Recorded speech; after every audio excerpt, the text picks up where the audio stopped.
संगच्छध्वं संवदध्वं शंभो मनासि जानतां देवाभागं यथा पूर्वे संजनाना उपासते समानी व आकुतिः समाना हृदयानिवः समानमस्तु वो मनो यथा वह सुसहासति। वैदिक ऋषियों ने करीब 15,000 साल पहले इन ऋचाओं के माध्यम से पृथ्वी के वासियों को एक समाज बनाने का आह्वान किया था जहाँ किसी का शोषण न हो। लेकिन आज तक हम पृथ्वीवासी ऐसे समाज की रचना न कर पाए। नवयुग चैनल के माध्यम से ऐसे ही समाज की रचना के लिए मैं आशा की गीत लाया हूँ।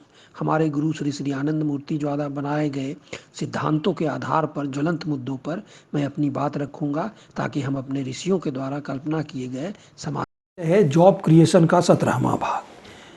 पिछले भागों में हम लोगों ने शिक्षा, स्वास्थ्य, कृषि और उद्योग के बारे में भारत के परिप्रेक्ष्य में विस्तृत चर्चा की थी। हम लोगों ने यह भी देखा कि इन क्षेत्रों को आम जन की सुविधा के लिए किस तरह चलाया जा सकता है। हम लोगों ने देखा कि शिक्षा और स्वास्थ्य की सुविधा आम जनों को मुफ्त दी जा सकती है और कृषि और उद्योग को पूंजीवादी व्यवस्था और साम्यवादी व्यवस्था के अलावे भी आम जनों की भलाई के लिए एक नई व्यवस्था के अंतर्गत चलाई जा सकती है। आज हम चर्चा करेंगे कि अपने देश में अगर इन सेक्टर्स को नई व्यवस्था, कोऑपरेटिव व्यवस्था के अंतर्गत चलाया जाए तो कितने रोजगारों का सृजन हो सकता है, इसमें कितना खर्च आएगा और क्या यह संभव है या नहीं। एक वाइब्रेंट इकोनॉमी के लिए कृषि, उद्योग और ट्रेड के बीच में एक इक्विलिब्रियम, सामंजस्य रखना जरूरी है। इन तीनों क्षेत्रों में एम्प्लॉयमेंट एक प्रॉपर प्रोपोर्शन में होना चाहिए, अन्यथा सामाजिक और आर्थिक जीवन में इक्विलिब्रियम और इक्विपोज नहीं रह पाएगा। इस समय जो विश्व की स्थिति है, आप किसी भी देश के बारे में बात कर लें, रोजगार के क्षेत्र में यह इक्विलिब्रियम नहीं है, दिखता ही नहीं है। इसी कारण हर देश रोजगार के क्षेत्र में विभिन्न समस्याओं से जूझ रहा है। प्रौद्ध सिद्धांत के अनुसार इन क्षेत्रों में रोजगार का अनुपात एक वाइब्रेंट इकोनॉमी के लिए क्या होना चाहिए? कृषि में 30 से 40%, एग्रो इंडस्ट्री में 20%, नॉन एग्रो इंडस्ट्री में 20 से 30%, गवर्नमेंट सर्विस 10% और ट्रेडिंग में 10% होना चाहिए। अगर कृषि के क्षेत्र में 30% से कम लोग होंगे तो यह सेक्टर नेग्लेक्टेड हो जाएगा, और अगर यह 40% से अधिक होंगे तो कृषि क्षेत्र में काफ़ी दबाव आया रहेगा। इसी तरह अगर उद्योग के क्षेत्र में 20% से कम रोजगार होगा तो वह देश इंडस्ट्रियली बैकवर्ड हो जाएगा, और यदि यह परसेंटेज 30 से अधिक होगा तो उद्योग का उत्पादन उस देश के कंजम्पशन से ज़्यादा होगा और उसके लिए उसे अन्य देशों के कंजम्पशन के लिए बाजार पर निर्भर रहना होगा। डेवलपिंग कंट्री के मार्केट को कैप्चर करने के लिए डेवलपिंग और अंडर डेवलप्ड कंट्री के इंडस्ट्रियली डेवलप्ड देशों में प्रतिस्पर्धा रहती है। जो देश इसमें पीछे रह जाते हैं उन देशों में रिसेशन आ जाता है। जैसे अभी क्या है कि यूएसए, जापान और अन्य यूरोपियन देशों की हालत इसी तरह है। चाइना ने अन्य देशों में मार्केट कब्जा कर रखा है और इन लोगों की जो कैपेसिटी है जितनी अपनी प्रोडक्शन करने की वो पूरा कंज्यूम ना अपने देश में हो रहा है, ना इनको बाहर में मार्केट ज़्यादा मिल रहा है। तो इसलिए इन देशों में रिसेशन और एम्प्लॉयमेंट का प्रॉब्लम आ रहा है। इन इंडस्ट्रियली डेवलप्ड देशों में रोजगार इंडस्ट्रियल प्रोडक्शन सर्विस के क्षेत्र में 30% से अधिक है और वे अपने घरेलू रिक्वायरमेंट से अधिक उत्पादन कर रहे हैं। कई आइटम्स जैसे ऑटोमोबाइल, स्टील व अन्य रॉ मटेरियल के क्षेत्र में इन सबों का कुल उत्पादन पूरी दुनिया के रिक्वायरमेंट से कई गुना है। अगर आप देखें पिछली चर्चाओं में ये बताया भी गया है। इसीलिए ये देश अन्य पिछड़े और अविकसित देशों के बाजार पर नियंत्रण करने के लिए कई हथकंडे अपनाते हैं। इन हथकंडों में जो सबसे बड़ा है वो है वर्ल्ड ट्रेड ऑर्गेनाइजेशन, जिसकी चर्चा कभी बाद में की जाएगी। अब हम अपने देश के यथार्थ एम्प्लॉयमेंट रिक्वायरमेंट की चर्चा करेंगे। इसके लिए कुछ मूलभूत सिद्धांतों की चर्चा जरूरी है। अगर हम मानव समाज के विकास की विवेचना करते हैं तो हम पाते हैं कि शुरुआती दौर में मानव और पशु के जीवन में ज़्यादा फर्क नहीं था, लेकिन साइकिक लेवल से डेवलप मनुष्यों ने देखा कि अगर वे एक साथ रहते हैं तो उनका लाइफ सेफर है। इसीलिए म्यूचुअल बेनिफिट के कारण वे एक साथ रहने लगे। लेकिन शुरुआती दौर में मनुष्य कोई पारिवारिक जीवन नहीं जीता था। किसी भी मनुष्य का परिचय उसके मातामही से ही होता था। क्यों? क्योंकि क्लियर फादरहुड नहीं रहता था विवाह के एब्सेंस में। लेकिन यह व्यवस्था स्त्रियों के लिए बहुत ही नुकसानदायक था, क्योंकि बच्चों का उत्तरदायित्व तो क्लियर फादरहुड नहीं रहने के कारण उन्हें ही निभाना पड़ता था, उन्हीं पर सारा चीज़ होता था। आज से लगभग 7000 वर्ष पूर्व एक महायोगी सदाशिव तारक ब्रह्म ने जो अवतार लिया था और औरतों की इस पीड़ा को समझा था और उन्होंने विवाह इंस्टीट्यूशन को एस्टैब्लिश किया। इस शैव विवाह में पति और पत्नी दोनों के उत्तरदायित्व को सदाशिव ने वेल डिफाइन किया। पत्नी को घर चलाना था और पति को घर चलाने के लिए इंतजाम करना था, व्यवस्था करना था, टू अर्न लाइवलीहुड। इस तरह शैव विवाह ने परिवार और पति पत्नी के संबंध को स्थापित किया। इस तरह एक न्यूक्लियर फैमिली की शुरुआत हुई। लेकिन आज हम पाश्चात्य देशों में एक स्ट्रॉन्ग सोशल कोड के एब्सेंस में परिवार को टूटते हुए देख रहे हैं, जिसमें बच्चों को विकास के लिए उचित वातावरण नहीं मिल रहा है और वे विभिन्न मानसिक रोगों के शिकार हो रहे हैं। लेकिन पाश्चात्य देशों के लोग भी पारिवारिक जीवन के मूल्यों को समझते हैं। यूके के नेचर ग्रुप ऑफ पब्लिकेशन ने एक रिसेंट डिटेल्ड स्टडी में पाया है कि एशिया के जॉइंट फैमिली एक ग्रीन और इको फ्रेंडली इंस्टीट्यूशन है। क्यों? ये स्टडी कहती है कि स्प्लिट फैमिलीज़ और फ्रेगमेंटेड फैमिलीज़ काफ़ी नुकसानदायक है, क्योंकि उनके कारण एनर्जी, लैंड, कंस्ट्रक्शन मटेरियल और जल का यूज़ काफ़ी बढ़ जाता है।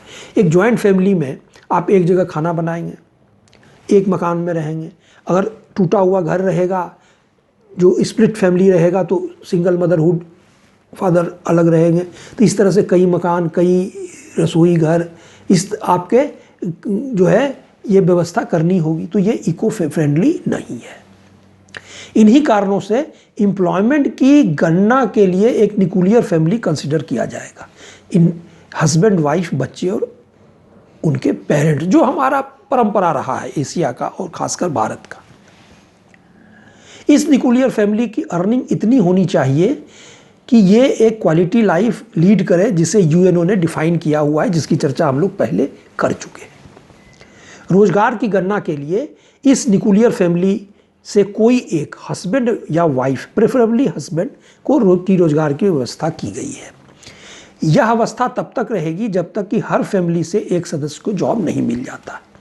फैमिली के दूसरे सदस्य higher studies, research, self employment आदि परसू करने के लिए स्वतंत्र रह सकते हैं, वो ये सब कर सकते हैं।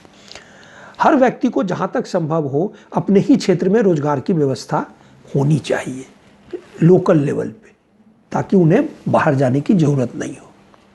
आज ऐसे रोजगारों की संभावना कुछ खास जगहों पर सीमित हो गई है, जैसे जहाँ इकोनॉमिक एक्टिविटीज़ कंसंट्रेटेड, जैसे बॉम्बे, कलकत्ता, दिल्ली, हैदराबाद आदि। इवन मद्रास को भी ले सकते हैं, वहाँ भी कई लोग जाते हैं। इससे law and order problem, infrastructure जैसे हाउसिंग और अदर सिविक एम्यूनिटीज़ की कमी सामने आ रही है।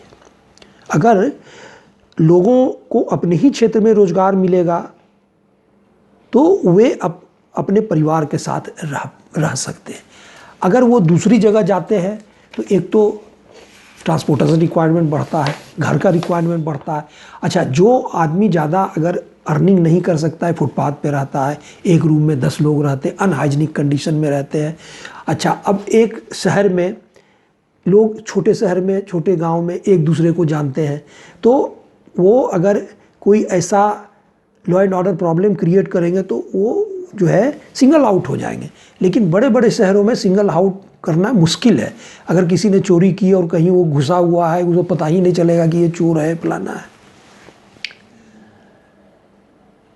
और इमोरल एक्टिविटीज़ में अकेले रहने पर वो उसमें भी सम्मिलित हो जाते हैं। 2011 जनगणना के अनुसार 20 से 60 आयु वर्ग के लोग करीब 50% हैं। 1 से 19 आयु वर्ग के लोग न्यूक्लियर फैमिली के सदस्य होंगे, जो अपनी पढ़ाई, ट्रेनिंग आदि फर्दर एम्प्लॉयमेंट के लिए करेंगे। 61 वर्ष से अधिक आयु के लोग करीब करीब 8.6% हैं जो न्यूक्लियर फैमिली के सदस्य होंगे, जिन्हें पेंशन मिल भी सकता है, नहीं भी मिल सकता है। ट्रेडिशनली क्या है कि इस एज ग्रुप के लोगों को भारतीय परिवारों में काफ़ी इज्जत से रखा जाता है। हालांकि पाश्चात्य सभ्यता के प्रभाव के कारण इसमें आजकल कुछ कमी दिखाई पड़ रही है, जिसे हम लोग रोज़ समाचार पत्र और अपने आसपास के परिवार में देख सकते हैं। 20 से 60 आयु वर्ग के लोगों के लिए रोजगार की व्यवस्था करनी होगी, जिनकी संख्या 50% है, अर्थात 2011 सेंसस के अनुसार 62.5 साढ़े 62 करोड़ है। फीमेल टू मेल का रेशियो 919 to 1000 है, ये सेंसस के अनुसार 2011 के। इसी ध्यान में रखकर हर फैमिली के लिए एक रोजगार को कंसीडर अगर हम करें तो करीब करीब 34 करोड़ रोजगार की आवश्यकता पड़ेगी। अब हम एक तो ये हो गई कि हमें हमारे देश में 34 करोड़ रोजगार अगर हमें मिल जाता है लोगों को देने के लिए, तो वो एक अच्छी लाइफ लीड करें। तो एक अब अच्छी लाइफ लीड करने के लिए मिनिमम परचेजिंग पावर में कितनी होनी चाहिए उसकी भी गणना हम करते हैं। मिनिमम परचेजिंग पावर के लिए हम इसके एस्टिमेशन के लिए 15th Indian labour Congress ILC के द्वारा एक सिंगल इंडस्ट्रियल वर्कर के लिए नीड बेस्ड मिनिमम वेज के डाटा को कंसीडर हम करेंगे। मिनिमम परचेजिंग पावर के लिए न्यूक्लियर फैमिली के 6 सदस्यों के लिए यह डाटा को हम यूज़ करेंगे। इसमें food requirement per consumption unit हम लोगों ने कहाँ से लिया है, तो प्रसिद्ध न्यूट्रिनिस्ट डॉक्टर वलास एक्वर्ड के रिकमेंडेशन को हमने लिया है। कपड़े की ज़रूरत per capita consumption 12 metre per annum लिया गया है। परचेजिंग पावर के लिए अभी के बाजार भाव लिए गए हैं, जैसे राइस गेहूँ 35 रुपये पर केजी, एवरेज दाल 100 रुपीज़ पर केजी, वेजिटेबल 60 रुपये पर केजी, फ्रूट्स 65 रुपये पर केजी, दूध 40 रुपये पर लीटर, शुगर 38 रुपये पर केजी, एडिबल ऑयल 115 रुपये लीटर। ये ऊपर नीचे होता रहता है, हालांकि अभी 135-40 मिल रहा है। फिश 268 रुपये पर केजी, मीट 400 रुपये पर केजी, एग 50 रुपये पर डजन, डिटर्जेंट 300 रुपये पर मंथ, क्लोथिंग 170 रुपये पर मीटर एवरेज लिया गया है। फ्यूल, इलेक्ट्रिसिटी, वाटर चार्जेज इसके लिए 2400 रुपये पर मंथ हम लोगों ने सोचा है, और मैरिज रिक्रिएशन फेस्टिवल्स के लिए 2400 रुपये पर मंथ का खर्चा एवरेज रखा गया है। हाउसिंग के लिए 5000 रुपये पर मंथ, ये करीब करीब 24,000 रुपये पर मंथ आता है। अगर इसको ILC इंडियन लेबर कांग्रेस के सिंगल इंडस्ट्रियल वर्कर के डाटा को 6 लोगों के लिए अगर लेकर देखा जाए तो 24,000 रुपये इसमें एजुकेशन और हेल्थ रिक्वायरमेंट फ्री माना गया। जैसा कि हम लोगों ने पहले चर्चा की है कि इसे फ्री किया जा सकता है अभी के बजटरी प्रोविज़न के अनुसार ही, अगर सरकार सही ढंग से इस ओर देखे और प्राइवेट को बंद कर दे, जिसकी चर्चा हम लोग ऑलरेडी कर चुके हैं। कुछ और अनफोर्सिन खर्चे को कंसिडर करते हुए एक न्यूक्लियर फैमिली का मिनिमम परचेजिंग पावर 40,000 रुपये पर मंथ रखा जा सकता है। अगर 40,000 रुपये पर मंथ उन्हें परचेजिंग पावर दिया जाए तो वे एक क्वालिटी लाइफ लीड कर सकते हैं।